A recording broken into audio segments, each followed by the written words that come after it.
Shalom y bienvenidos a Vía Haftaj Israel, una frase hebrea que significa amarás a Israel. Esperamos que se queden con nosotros, ya que nuestro maestro, el Dr. Baruch, nos compartirá una enseñanza expositiva de la Biblia. El Dr. Baruch es profesor titular del Instituto Zera Abraham, con sede en Israel. Aunque todos los cursos en el instituto se imparten en hebreo, el Dr. Baruch se complace en compartir esta enseñanza en inglés con doblaje al español. Para más información, visítenos en amarasaisrael.org o descargue nuestra aplicación móvil Mi Estudio Bíblico. Aquí está Baruch y la lección de hoy. Todos hemos oído a gente que dice, no me juzgues. La Biblia nos lo ordena. No juzgues para que no seas juzgado. Así que juzgar a alguien es algo muy serio. Pero tenemos que entender que hay una diferencia entre juzgar a alguien y evaluar su comportamiento de acuerdo con la verdad bíblica y hablar con esa persona desde el amor, deseando lo mejor para ella. Hablar con esa persona desde el amor para que ella sepa la verdad y haga un cambio. No es que estás condenando a esa persona. No es que tu conducta hacia esa persona haya cambiado, sino que simplemente quieres que esa persona sepa la verdad, para que Dios la bendiga. Eso no es juzgar, eso es evaluar. Y un buen ejemplo de eso lo vemos en la sala de un tribunal. Hay un jurado que evalúa el comportamiento, pero ellos no dan la sentencia, ellos no administran el castigo. Eso lo hace el juez.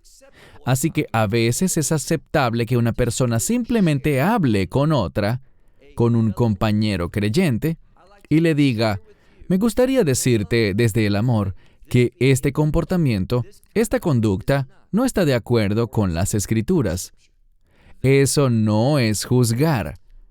Bien, toma tu Biblia y busca conmigo el libro de Romanos, capítulo 2. En la primera parte del capítulo 2, el apóstol Pablo está hablando y literalmente advirtiéndonos sobre juzgar a otros. Y dense cuenta que este concepto de juzgar no solo incluye decir algo verbalmente, sino que también incluye un cambio de actitud y un cambio de comportamiento. El menospreciar a esa persona, el tener sentimientos adversos hacia ella, y debido a eso, tratarla de manera diferente, poco amable. Hay un sentido de condenación hacia la persona. No hemos sido llamados a hacer eso. Tú y yo no estamos en una posición en la que podamos juzgar a otros. Veremos que eso está reservado para el Dios Todopoderoso. Comencemos. Capítulo 2 del libro de Romanos, verso 1. Leemos, por tanto, inexcusable eres tú. Esa frase es bastante fuerte. Inexcusable eres tú. Es decir, no hay nada que pueda justificarte, no hay explicación que puedas dar. Tal como lo encontramos aquí, si juzgas a otro, vas a experimentar condenación de parte de Dios. Ahora bien, esto no es un problema de salvación, sino un problema de castigo. Vas a sufrir pérdidas. A Dios no le gustará ese comportamiento. Seguimos leyendo. Por tanto, inexcusable eres tú, y luego vemos la frase, oh hombre. Pero él no le hablaba solamente a los hombres, varones. La palabra antropos en su forma normal significa simplemente un ser humano. Puede aplicarse igualmente a hombres y mujeres. Así que él hablaba en un sentido muy amplio a todas las personas. Seguimos. Por tanto, inexcusable eres tú, oh hombre, porque todos, sin excepción, porque todos, y estamos hablando de todas las personas, todos los que juzgan, dice aquí, en lo que juzgas a otro, a ti mismo, esto es muy importante, a ti mismo te estás condenando. Allí aparece la palabra condenar. Es diferente. Quizás sea útil entender la diferencia entre juzgar y ser condenado. La palabra condenar tiene dos términos griegos. La palabra normal para juzgar, que es el término griego krino, pero tiene un prefijo, la palabra griega kata, que significa abajo. Así que es juzgar a alguien hacia abajo, y eso lo entenderíamos en español con la palabra condenar. Así que cuando yo juzgo a otro, estoy trayendo condenación sobre mí mismo. ¿Por qué? Todos conocemos la escritura que dice, no juzgues. ¿Por qué? Él dijo, en la medida en la que tú juzgas, tú mismo serás juzgado. ¿Y por qué eso es tan peligroso? Noten lo que dice en la última parte del verso. Porque las mismas cosas, es la palabra otá, que significa mismo, porque esas mismas cosas que tú practicas, dice él, esto es por lo que estás juzgando al otro. Con esto aprendemos algo. Muchas veces, cuando veo un defecto, cuando veo un comportamiento, cuando veo un pecado en la vida de alguien, Dios me permite ver eso. ¿Por qué? Porque es un mensaje para mí. Veo eso y digo, no es correcto hacer eso. Esa persona no está portándose bien. Y luego, si oras al respecto, entenderás algo. ¿Sabes? A veces yo hago eso mismo. A menudo, Dios te muestra el pecado en la vida de otro, no para condenar a los demás, sino para hablarte a ti. Para que cuando veas eso, te des cuenta y digas, yo soy culpable de hacer eso mismo. Es un mensaje para mí. Yo necesito cambiar, yo necesito dejar de hacer eso. Yo necesito arrepentirme. Por eso, en vez de correr a juzgar, condenar, cambiar tu actitud y tu conducta hacia esa persona, debes considerar que eso puede ser un mensaje para ti mismo. Ahora veamos el verso 2. Dice, pero sabemos, esa es la palabra pero, en contraste con alguien que juzga, y cuán incompetentes somos para juzgar, no somos buenos jueces. ¿Por qué? Dice él, pero sabemos que el juicio de Dios está de acuerdo con la verdad. Dios sabe todas las cosas, yo no. Y muchas veces yo arrastro cosas conmigo, tengo cosas en mi vida que influencian mi comportamiento, mis pensamientos, mis actitudes hacia los demás. Así que debemos tener cuidado. Por eso dice aquí que solo Dios, y sabemos esto, sabemos que solo Dios puede hacerlo, porque Él sabe todas las cosas, y Él juzga, dice Él, el juicio de Dios está de acuerdo con la verdad, contra aquellos que tales cosas practican.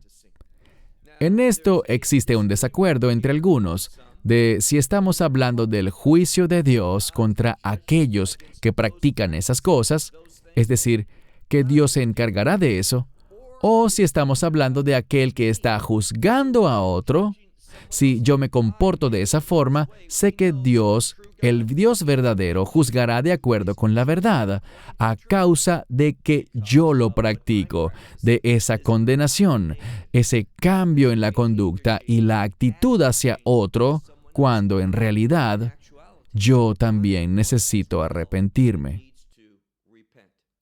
Verso 3 dice, pero considera esto, oh hombre, aquel que juzga a la gente que está practicando tales cosas, y aquí está la clave, estás haciendo las mismas cosas. Es decir, tú, ese que juzga, el que condena, el que está siendo poco amable con otros, dice aquí, las mismísimas cosas tú estás haciendo. Luego dice, ¿tú crees? Nos invita a que consideremos algo. ¿Crees que escaparás del juicio de Dios? Y la respuesta obviamente es que no escaparás. Así que ten mucho cuidado. Cuando veas a alguien que está comportándose mal, no lo juzgues, no muestres una actitud negativa hacia él, sino más bien, desde el amor y la compasión, deseando lo mejor para esa persona, ora por ella primero y después, con tacto y amabilidad, acércate a ella. Y si te evalúas debidamente, podrías decir, ¿sabes? Soy culpable de esas mismas cosas. Y eso no produce buen fruto en mi vida. Y quisiera hablarte, desde el amor, sobre el peligro de practicar eso. Pero repito, no debemos cambiar nuestra conducta hacia esa persona. Eso es algo que no hemos sido llamados a hacer. Así que aquí nos dan una advertencia. Dice, si condenas, no creas que vas a escapar del juicio de Dios. Hablemos de cómo Dios juzga de acuerdo con la verdad. Pasemos al verso 4. Dice, y esto muestra la diferencia entre cómo tú y yo juzgamos y cómo juzga Dios. Dice, las riquezas de su benignidad. Esa es una frase maravillosa. Las riquezas de su benignidad. Nosotros luchamos con el concepto de la verdadera benignidad, lo que esa palabra bíblica significa. ¿Qué es ser benigno? Es algo que somos llamados a hacer. Es lo que el Espíritu Santo nos conduciría a hacer, pero nosotros luchamos con eso en la carne, en este cuerpo, aunque Dios es abundante en eso. Dice, las riquezas de su benignidad. Y luego tenemos una palabra que significa retardar algo. Creo que en algunas de las traducciones se usa la palabra tolerancia. Significa simplemente tolerar algo, no responder inmediatamente. Así que hay un retardo y también todos conocemos la siguiente palabra. Es una palabra que significa ser paciente, sacar algo lentamente. Una de las formas en que se usa esta palabra en griego no bíblico es como sigue. Alguien tiene una espada y está preparándose. Hay un conflicto que se aproxima y él empieza a sacar muy lentamente su espada. ¿Por qué? Porque realmente no quiere pelear, así que lo hace lentamente como una señal para que el otro vea lo que va a pasar. Dios hace eso mismo, y usamos aquí la palabra paciencia. Así que hay un retardo y hay paciencia. Y noten algo. Cuando nos apresuramos a juzgar, eso lo hacemos, vean lo que dice, porque menospreciamos. Creo que en unas traducciones dice despreciamos. Está en segunda persona, tú desprecias. Y la implicación es la tolerancia y la paciencia. Sin saber, o literalmente pudiese traducirse como, estás opuesto, te opones a la benignidad de Dios, o te opones a saber que la benignidad de Dios tiene un propósito que produce algo. Y sigue, sin saber, o opuesto a saber que la benignidad de Dios hacia el arrepentimiento, a ti te conduce. Es decir, que la tolerancia de Dios, su benignidad, su paciencia, tiene un propósito: conducir a la gente hacia el arrepentimiento. Así que Dios es lento para la ira, es paciente. Él retarda el castigo que deberíamos recibir. ¿Por qué? Porque Dios no encuentra placer en castigar a nadie. Dios retardará su castigo, lo retrasará, actuará lentamente para que nosotros caigamos en convicción y nos arrepintamos, a fin de que no recibamos el castigo, el juicio de Dios. De nuevo, en este contexto, no se está hablando de la salvación. Es decir, que esto no tiene que ver con la salvación. De manera similar, sabemos que Dios es paciente. Él espera que nosotros nos arrepintamos y recibamos su gracia. Recibamos el Evangelio para que no experimentemos la condenación eterna, la ira de Dios. Pero esto también está hablando, tal vez, de un compañero creyente. Y nosotros, en ocasiones, necesitamos tiempo. Podemos usar eso y deberíamos, para arrepentirnos y no experimentar el castigo en este mundo. Ese castigo de Dios, esa disciplina que viene de Dios. Dios prefiere darnos un poquito más de tiempo de acuerdo con su benignidad para que nosotros lleguemos al arrepentimiento. Es lo que dice aquí. Pasemos ahora al verso 5. Pero de acuerdo con tu... Y está hablando de tu corazón. Pero no cualquier corazón. Dice, pero de acuerdo con la dureza de tu corazón no arrepentido. Él está advirtiendo que los que se apresuran a juzgar suelen ser individuos que tienen un corazón duro, así como un corazón no arrepentido. ¿Y qué hacen ellos? Si te apresuras a juzgar, si no tienes esa paciencia, esa benignidad, si no deseas lo mejor para alguien, es porque estás haciendo algo que al final, dice él, atesorarás para ti mismo. ¿Qué cosa? Ira en el día de la ira. Este es alguien que no conoce la misericordia. Aquí está la clave. Los que hemos recibido misericordia a través del Mesías Yeshua, deberíamos ser muy misericordiosos. Los que hemos recibido la gracia de Dios, deberíamos extender la gracia de Dios a otros, ser lentos para condenar o juzgar. Ese no es nuestro rol, así que deberíamos resistir y apartarnos de esas cosas, porque eso le pertenece a Dios. Él aquí nos advierte de esto. Sigamos leyendo. Pero, según tu corazón que es duro y no arrepentido, debido a eso, estás atesorando para ti mismo ira en el día de la ira. Hay un día de juicio y dice, cuando también el justo juicio de Dios sea manifestado. Así que hay un tiempo, el día del juicio. Esto hay que verlo de dos maneras.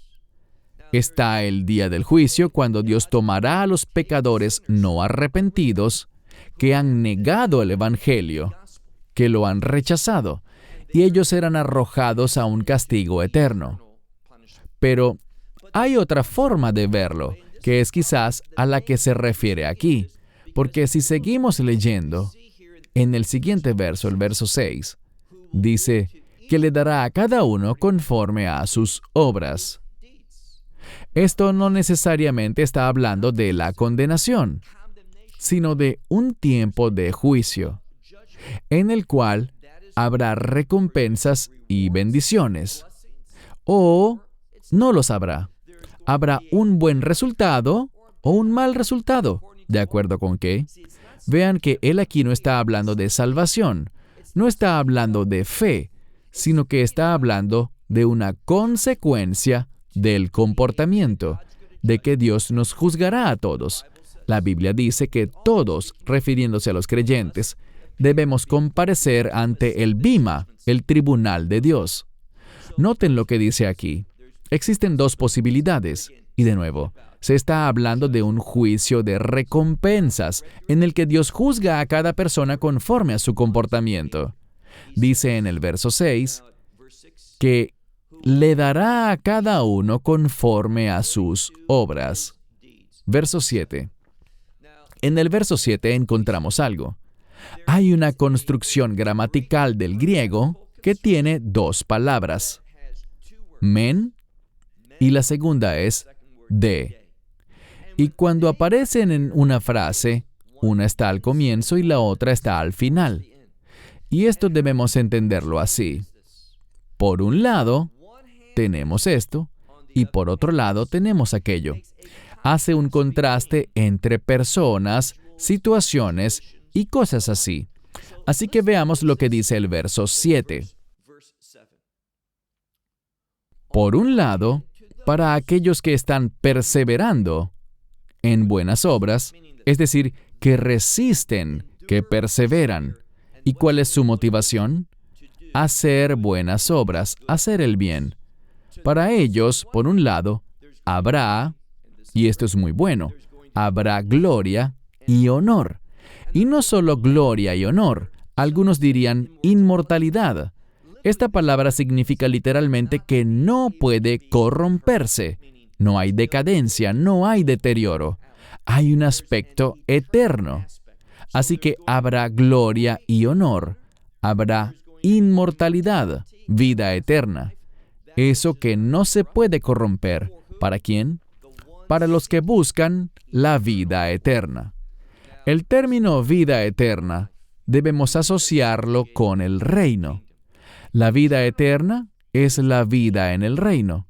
No cometan el error de entender y recibir solamente un aspecto de la frase vida eterna. Muy a menudo, cuando la gente oye vida eterna, piensan en vida sin fin, y es cierto, es una parte de eso, pero es un aspecto secundario. El aspecto principal de este concepto de la vida eterna se refiere a una cualidad, a un carácter de la vida, a una vida que está especialmente relacionada con el reino de Dios. Por tanto, cuando perseveramos en buenas obras, es porque estamos buscando esa experiencia de reino, en esta era y en la era que vendrá, demostrando una verdad de reino. Así que dice, por un lado, habrá gloria y honor para los que perseveran en buenas obras. Ellos no se corromperán. Ellos buscan la vida de reino, la vida eterna. Verso 8. Pero, y esto es, por otro lado, para los que son egoístas en sus intenciones, es decir, no están practicando la verdad de la Torá. ¿Cuál es la verdad de la Torá? Ama a tu prójimo como a ti mismo. Ellos no están comportándose así. Ellos no están preocupados por el bienestar de los demás. A ellos no les motiva bendecir a otros, sino que dice, ellos tienen interés en sí mismos. ¿Y qué más? Son desobedientes a la verdad. Este es el problema. Ellos no están interesados en la verdad de Dios. Así que, sigamos leyendo el verso 8. Para los que son egoístas en sus intenciones y desobedientes a la verdad, en cambio, y ahora tenemos el por otro lado, ellos obedecen a la injusticia. Una de las cosas que he visto en algunas traducciones es que a pesar de que se usa la misma palabra para ser desobedientes, algunos dicen y son persuadidos por la injusticia. En cuanto al significado de esta palabra, quizá pueda ser persuadido, pero tiene que ver con el resultado de un comportamiento. Y aunque es la misma palabra, la mayoría de las Biblias la traducen de dos maneras diferentes, pero en este caso no debemos hacer eso. Es la misma palabra, peto. Ellos tienen interés en sí mismos y desobedecen a la verdad, pero ellos obedecen a la injusticia. ¿Y qué van a recibir? Bien, en contraste con los que recibirán gloria y honor, estar en un estado incorruptible y tener inmortalidad, estos individuos van a experimentar enojo e ira. Sigamos en el verso 9. Persecución, esta palabra literalmente es tribulación, y angustia sobre el alma de toda persona que esté haciendo ¿qué? Y aquí viene una expresión. Los que están obrando, es decir, que hacen lo malo. Y esto es cierto para el judío, primero al judío, y también al griego, es decir, al gentil. Vamos a ver de manera innegable que Dios no hace acepción de personas, y eso significa que Él no tiene favoritos.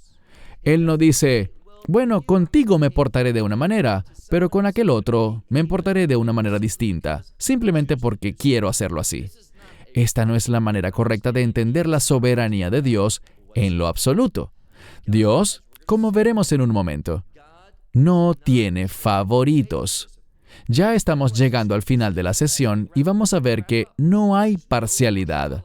Vean lo que dice la Escritura.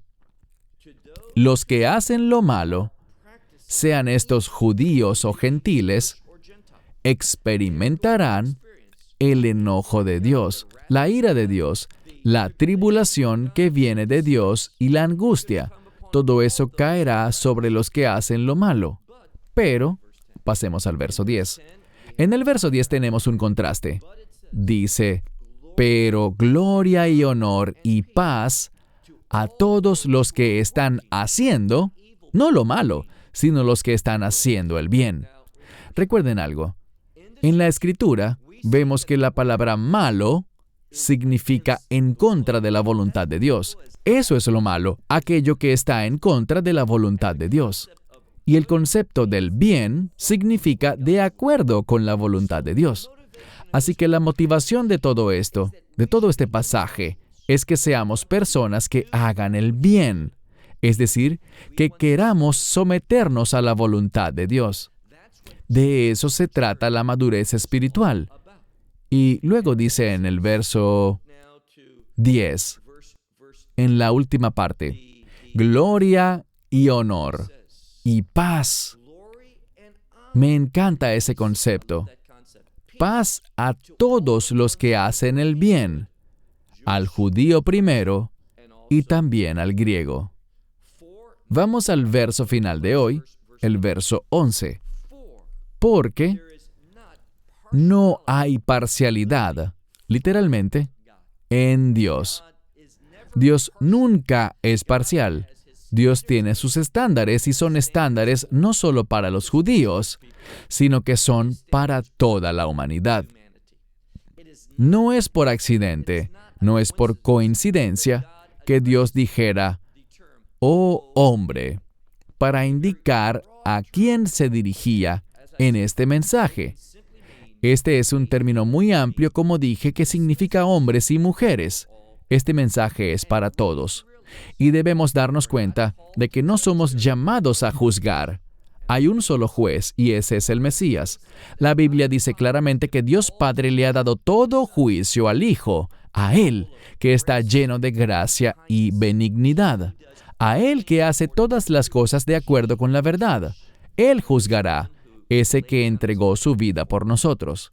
¡Qué maravilloso es el plan de Dios!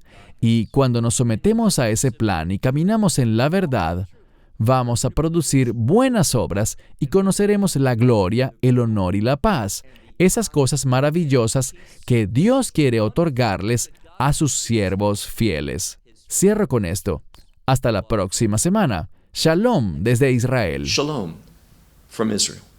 Esperamos que te hayas edificado con el mensaje de hoy y lo compartas con otros. Te invitamos a seguir nuestros estudios cada semana por este canal y por el portal de YouTube de Amarás a Israel. También puedes descargar nuestra aplicación móvil gratuita, Mi Estudio Bíblico. Finalmente, para obtener más información sobre nosotros, visita nuestra web amarasaisrael.org, donde encontrarás otras conferencias de Baruch en audio, video y texto. Hasta el próximo programa. Que el Señor te bendiga en Yeshua HaMashiach, Jesús el Mesías, mientras caminas con Él. Shalom desde Israel.